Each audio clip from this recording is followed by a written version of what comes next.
Hi everybody, it's just me again.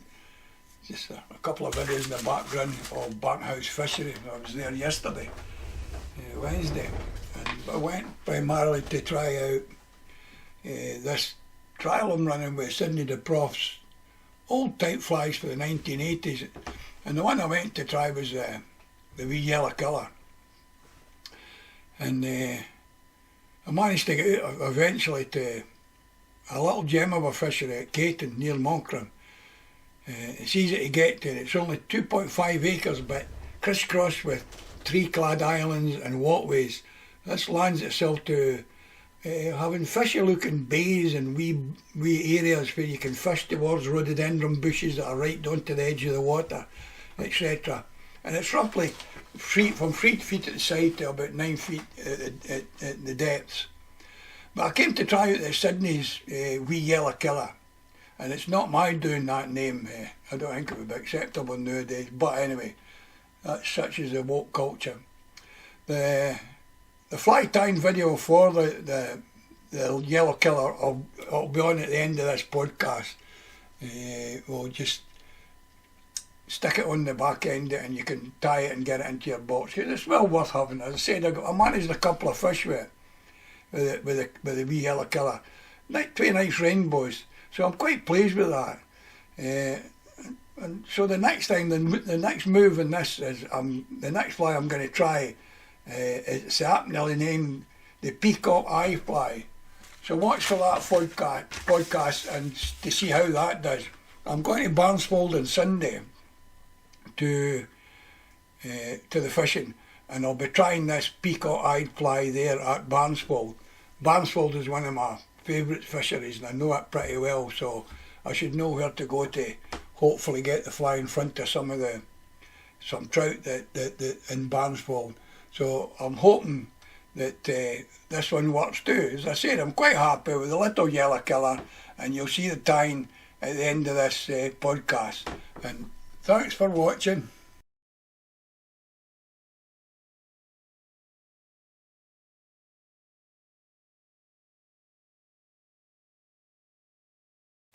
Hi folks, as promised in the podcast, this is the time for the little yellow killer, a Sidney Du Boff fly that I tried out at Bankhouse yesterday. And I managed 2 fish with it, which was not too bad. Overall I had 7. So I caught them, the first couple pretty earlier on, and it was on the dropper. It wasn't in the tail, so it was fished about 4 feet deep. And as I said, I got a couple of it, so I'm quite happy with that. So it's a fly you need to have for your box, obviously, because it's caught. Now what I'm doing is I've got a B175 in the vise, a size 10, and I'll cut off about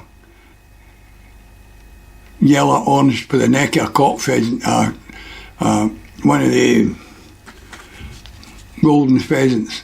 You don't need that, but if you can get a yellow type thing for a hackle, so yellow, brown thread, I'll run it down to the tail and I'm just going to tie this in. Tie it in. Simplicity itself to do this fly.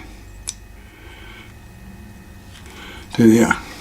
Now I'm going to take 3 pieces of, there's 4 there, so 3 pieces of peacock herring, and I'm going to tie that in at the back too. This is a slight variation on it.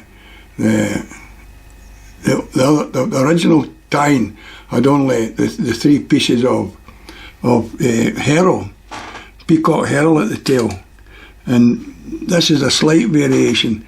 I'll put a yellow tag on it at the tail, only for the reason that I think it needs something just to give it a wee look, a flash or something like that.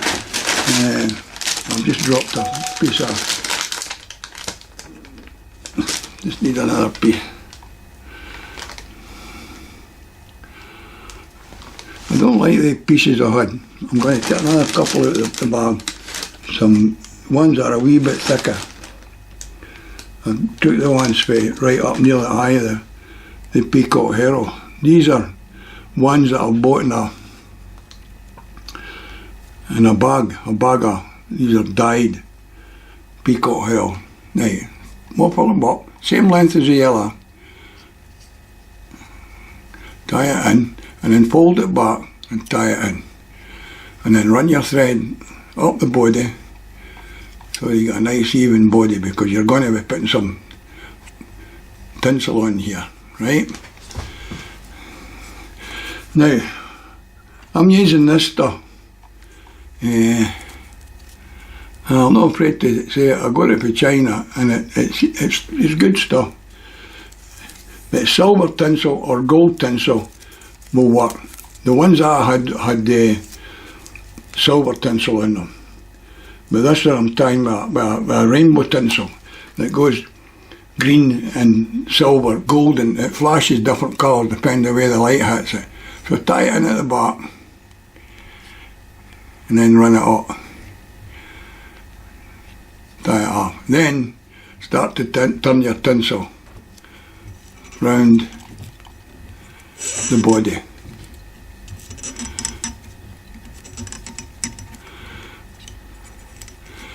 Don't leave any spaces.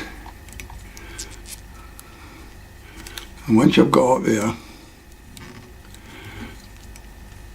you want to tie it off. Put your thread over the top, come round and catch it again, fold it back and catch it again, tie it off. And then snap the tinsel off. No hard to tie this fly. I said it's a good fly to have in your box.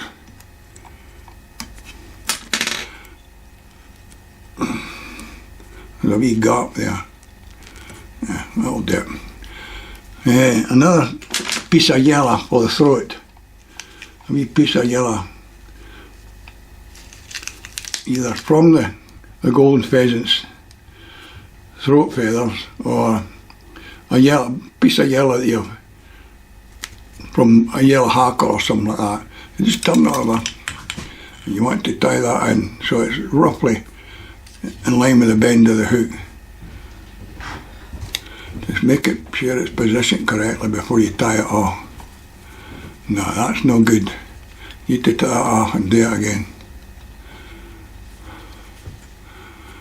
I've got such big fingers.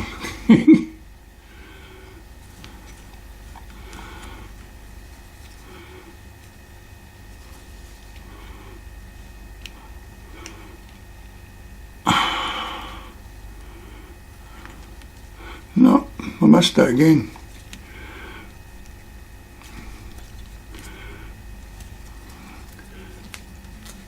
I'm moving enough about my throat hackle, that's it.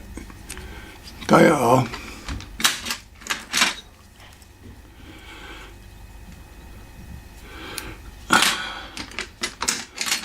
Need my sharp scissors for this. Snip it off.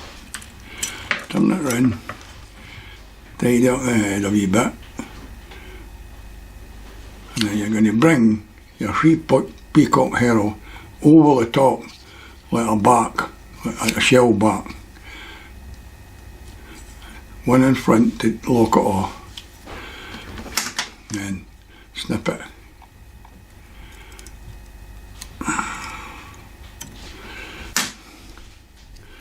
And tidy up the head. Sometimes I'll have a wee yellow head on there, or a wee red head. It's entirely up to you. But this one's just got a plain brown head. And that's it, finished. I've just got to whip finish it. And that's it. 1, 2, 3. Now, that's the first of the podcast flies that we're trialling this year. Sidney Du Boff's Little Yellow Killer. As I said, it caught me a couple of fish yesterday, and I had a couple of pulls, but the rig had 2 flies on it, so I couldn't tell you whether they're pulling at this or no. Anyway, but that's it. I hope you enjoyed it. Thank you for watching.